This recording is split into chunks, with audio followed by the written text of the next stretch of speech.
हाय दोस्तों, मैं Upendra Kumar GS commentator में आपका स्वागत करता हूं। तो आखिर हमने छोटे बोर्ड को इस बड़े बोर्ड के रूप में परिवर्तित कर दिया, जिसके वजह से काफ़ी समस्या हमें झेलना पड़ता था और आपको भी झेलना पड़ता था।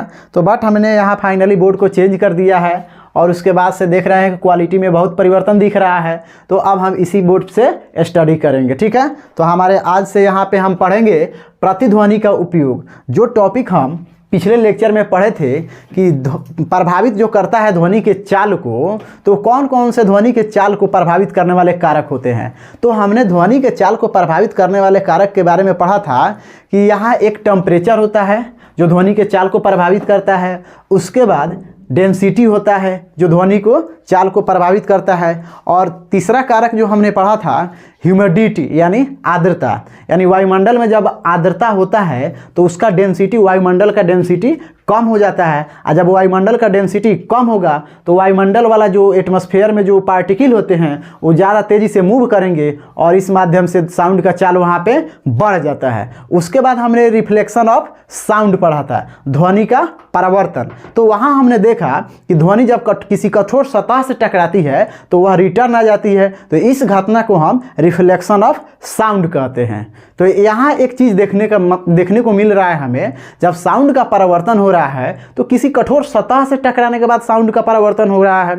अगर उस कमरे में हम कोई भी चीज़ वहाँ न रखें, देखिए कोई नॉर्मली कमरा होता है तो उसमें साउंड का रिफ्लेक्शन तब होता है जब वह कमरा पूरी तरह से खाली होता है, उसमें ना पर्दा होता है ना कोई कपड़ा होता है, यानी कोई भी चीज़ इसमें नहीं रहता है। तो ये जो कपड़ा वगैरह होते हैं वे साउंड को ऑब्जर्व कर लेते हैं। देखिएगा किसी रूम में जो कपड़ा वगैरह रहता है, जैसे खिड़की पे पर्दा हो गया, ये सारी जो चीज़ें होती है वो साउंड को ऑब्जर्व कर लेती है, जिसके कारण रिफ्लेक्शन ऑफ साउंड का घटना घटित नहीं होता है। अगर उसी कमरे से हम सारी वस्तुओं को हटा दे, कपड़ा हो गया, उसके बाद पर्दा वगैरह जो भी चीज़ उस रूम में है, उस रूम से हम पूरी तरह से खाली कर दे और वहाँ पे हम देखेंगे तो हमारे यहाँ रिफ्लेक्शन या लाइट का हमें यहाँ इम्प्लीमेंट करने को देखने को मिलेगा। बट यहाँ पे उस कमरे में मिनिमम डिस्टेंस कितना होना चाहिए रिफ्लेक्शन ऑफ साउंड के लिए, यानी 17.2 मीटर, ठीक है।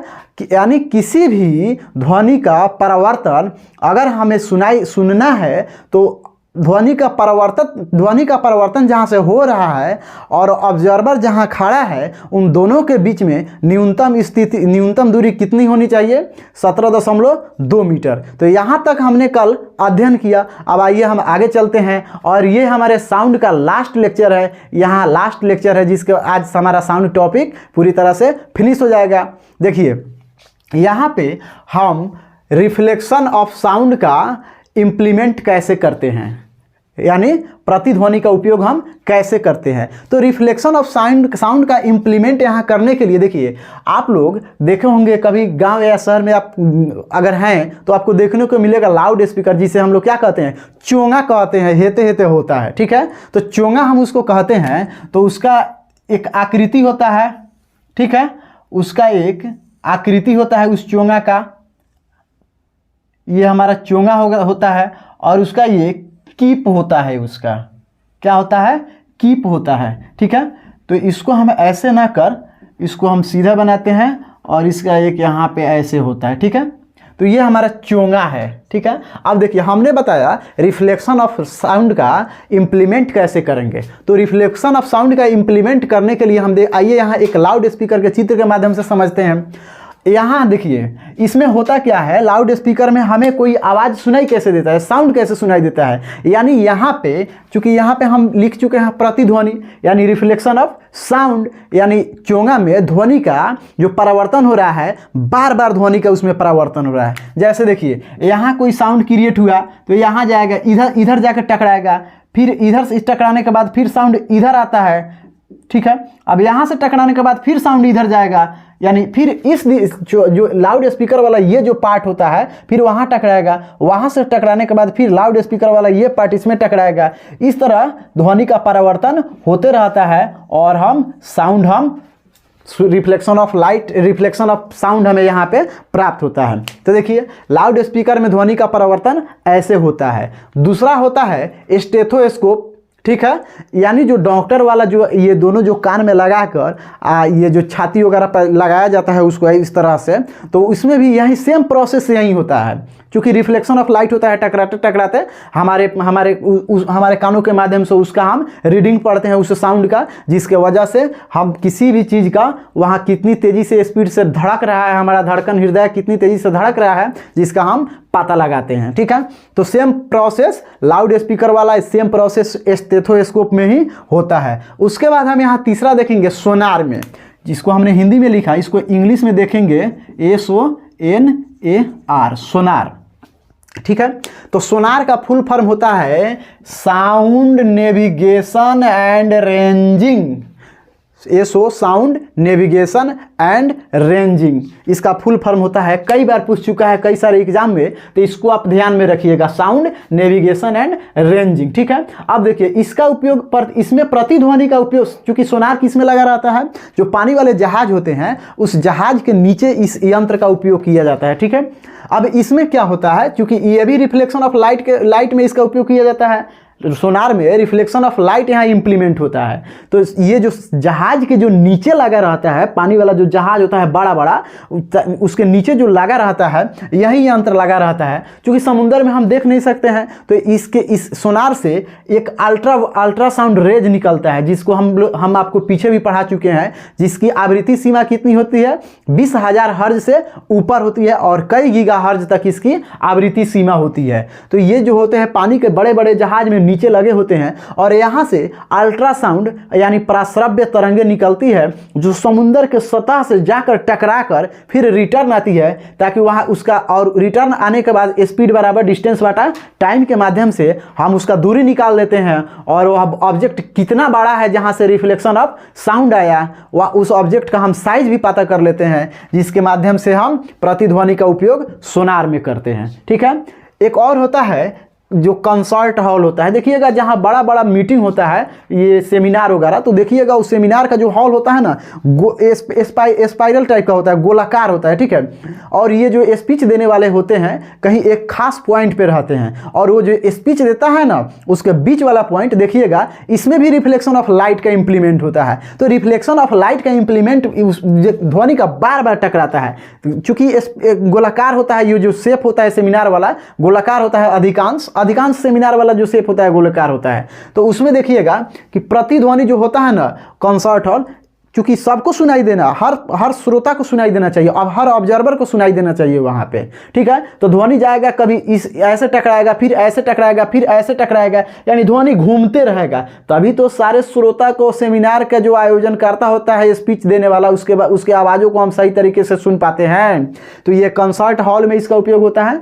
चलिए अब देखते हैं हम इसको अनुरणन यानी रिवाइब्रेशन। वाइब्रेशन का मतलब समझ रहे हैं कंपन, और रिवाइब्रेशन का मतलब क्या होता है, पुनः कंपन।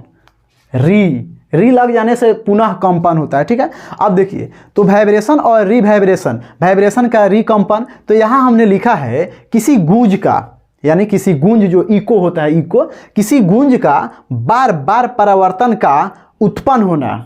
ठीक है, बार बार परावर्तित, मान लीजिए कोई गूंज है वो बार बार परावर्तित हो रही है, उत्पत्ति हो रहा है, उसका बार बार परिवर्तित हो रहा है, यानी ध्वनि का बार बार बने रहना। अब जैसे देखिएगा कोई बोलता है ध्वनि का बार बार बने रहना, कोई आयोजन, कोई कमरा हो गया पूरी तरह से खचाखच उसमें आदमी से भरा हुआ है, और वो आदमी उसमें से मतलब ये अपना जो क्या होता है वार्तालाप, जो कन्वर्सेशन करके निकल गए, तो उसमें जाकर देखिएगा कभी खाली रहता है तो उसमें लगता है कि अभी भी आवाज़ इसमें घूम रहा है, यानी क्या हो रहा है, रिवाइब्रेशन हो रहा है। ठीक है, तो उसको हम कह सकते हैं कि बार बार ध्वनि का बार बार बने रहना। जैसे आप लोग कभी माइक वगैरह में बोलते हैं तो नहीं कहते हैं hello hello hello hello hello hello hello, ऐसा नहीं होता है। ध्वनि लगता है कि ध्वनि अभी कमरा में ही है, अभी बना ही है अभी इसी में, तो उसी को हम लोग क्या कहते हैं, अनुरणन यानी रिवाइब्रेशन। ठीक है, अब यहाँ हम देखेंगे डॉपलर इफेक्ट।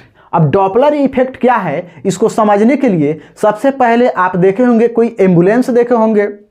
अब कोई एम्बुलेंस देखे हैं तो एम्बुलेंस जिधर से आती है तो देखे होइएगा कि जब एम्बुलेंस सपोज मान लीजिए हम कोई व्यक्ति है यहाँ पे, अब एम्बुलेंस मेरे इस राइट साइड से आ रहा है, तो एम्बुलेंस जब राइट साइड से आ रहा है तो जब एम्बुलेंस हमसे कुछ दूरी पर आता है तो साउंड ज़्यादा होता है, और जब हमारे नज़दीक आता है तो साउंड थोड़ा कम हो जाता है, और जब फिर हमसे दूर जाता है इधर लेफ्ट साइड में तो साउंड तो उसका फिर बढ़ जाता है। यानी वहाँ देखिएगा एक अजीब तरह से वहाँ होता है, जैसे मान लीजिए यहाँ आवाज़ निकलता है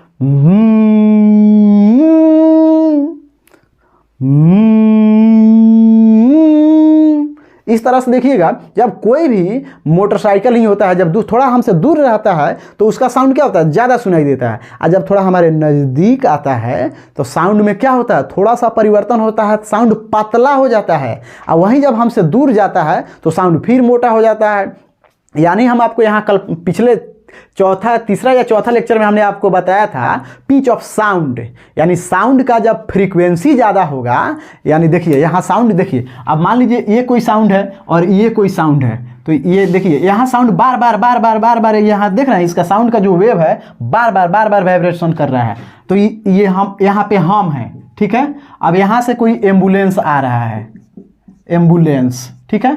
अब एम्बुलेंस की दिशा यही है, यहाँ पे हम खड़ा है और फिर एम्बुलेंस की दिशा इधर है, ठीक है। अब देखिए तो ये जो एम्बुलेंस है हमारे नज़दीक आ रहा है कि हमसे दूर जा रहा है, तो ये एम्बुलेंस हमारे नज़दीक आ रहा है। तो यहाँ पे देखिए जब एम्बुलेंस हमारे नज़दीक आ रहा है तो ये जो इसका जो कंपन जो है इसका वाइब्रेशन का ये इसके फ्रीक्वेंसी इसका बढ़ जाता है, यहीं तो इसका फ्रीक्वेंसी होता है, यानी फ्रीक्वेंसी इसका बढ़ जाता है, यानी फ्रीक्वेंसी हाई रहता है। जब एम्बुलेंस हमारे पास आ रही है तो फ्रीक्वेंसी हाई रहता है, और जब फ्रीक्वेंसी हाई रहता है तो उसका पिच भी ज़्यादा होगा। हमने आपको पिछले क्लास में बताया था जब पिच ज़्यादा होगा तो क्या होगा, आवाज़ पतला होता है। तो लड़कियों का आवाज़ पतला क्यों होता है, तो उसका पिच ज़्यादा होता है और फ्रीक्वेंसी हाई होता है, जिसके वजह से लड़कियों का आवाज़ पतला होता है। तो वही वजह है जब एम्बुलेंस हमारे नज़दीक आ रही है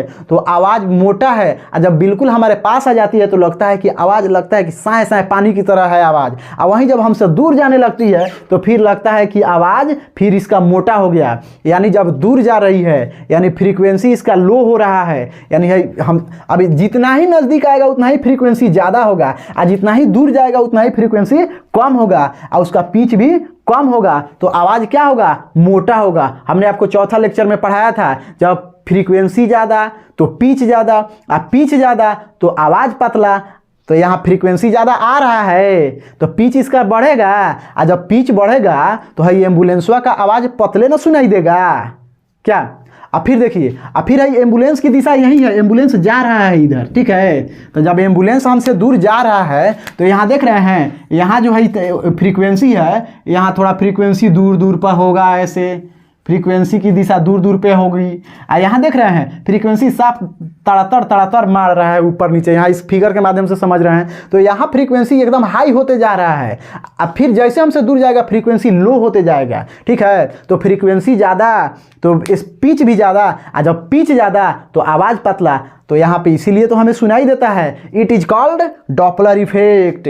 जैसे रेलगाड़ी कोई होती है तो रेलगाड़ी का आवाज़ देखिएगा अभी दूर रहता है तो लगता है कि अब ज़्यादा आवाज़ सुनाई देता है, और वहीं जब स्टेशन के नज़दीक आने लगता है तो उसके आवाज़ में परिवर्तन हो जाता है, यानी आवाज़ उसका धीरे धीरे पतला हो जाता है, और जब वहीं स्टेशन से वो प्लेटफॉर्म से निकलती है तो उसका आवाज़ बढ़ने लगता है, यानी फ्रीक्वेंसी लो होने लगता है, पिच भी लो होने लगता है, तो साउंड अधिक होने लगता है।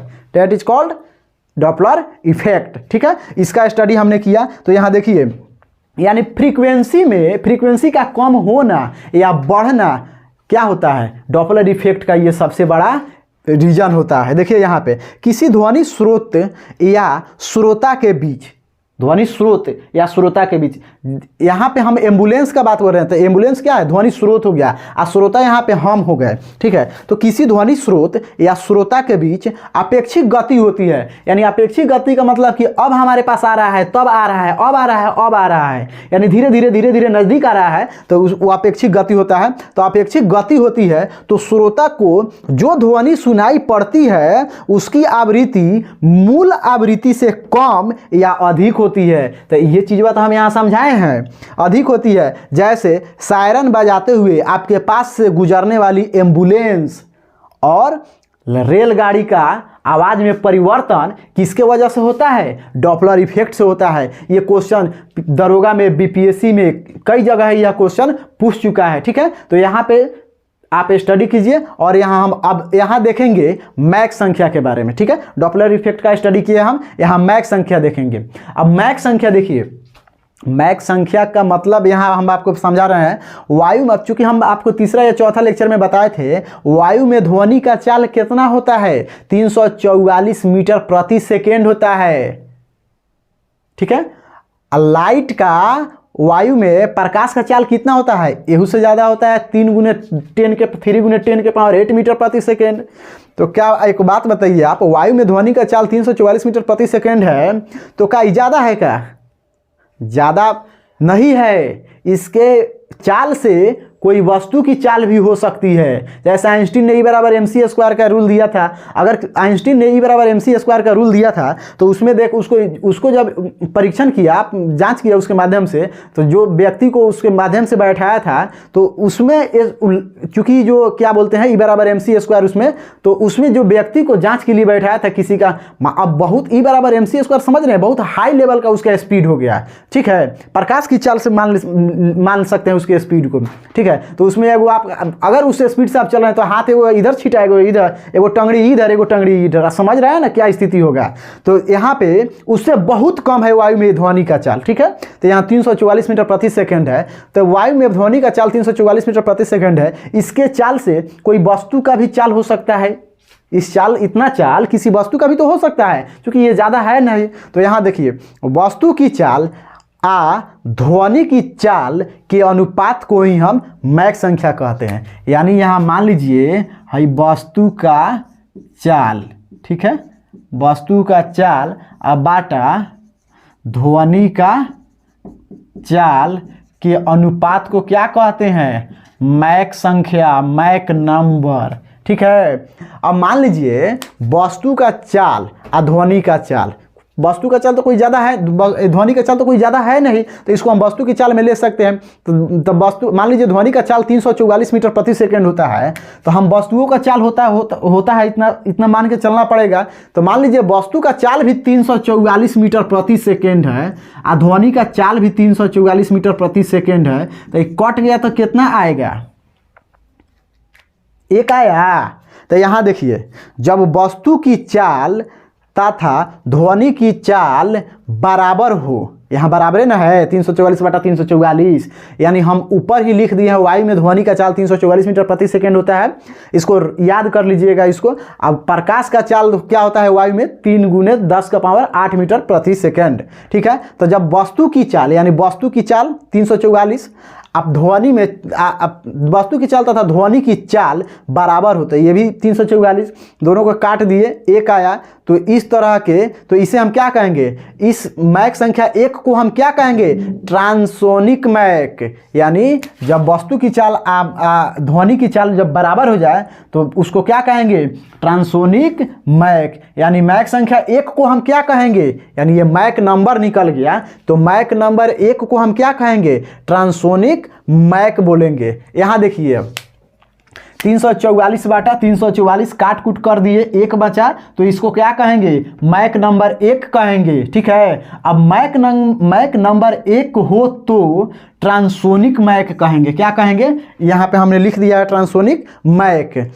ठीक है, अब मैक संख्या 1 से कम हो तो उसका क्या कहेंगे? Subsonic Mach. याद रखिएगा, ये बहुत सारे एग्जाम में पूछता है इस तरह से, इसमें कंफ्यूजन बहुत होता है। तो मैक नंबर 1 हो तो उसको क्या कहेंगे? Transonic Mac. अब मैक संख्या 1 से कम हो, यानी मैक नंबर जब 1 से कम हो तो उसको क्या कहेंगे? सबसोनिक मैक कहेंगे। और वहीं मैक नंबर 1 से ज़्यादा हो तो उसको क्या कहेंगे? सुपरसोनिक कहेंगे। और वहीं मैक संख्या अगर 5 से ज़्यादा हो तो हाइपरसोनिक कहेंगे। अब देखिए, ध्वनि का चाल 344 मीटर प्रति सेकेंड होता है। अगर ध्वनि की चाल के अगर 5 गुना ज़्यादा अगर चाल बढ़ा दिया जाए तो वहाँ जब देखिएगा तो वहाँ बूम बूम का आवाज़ निकलता है। क्या?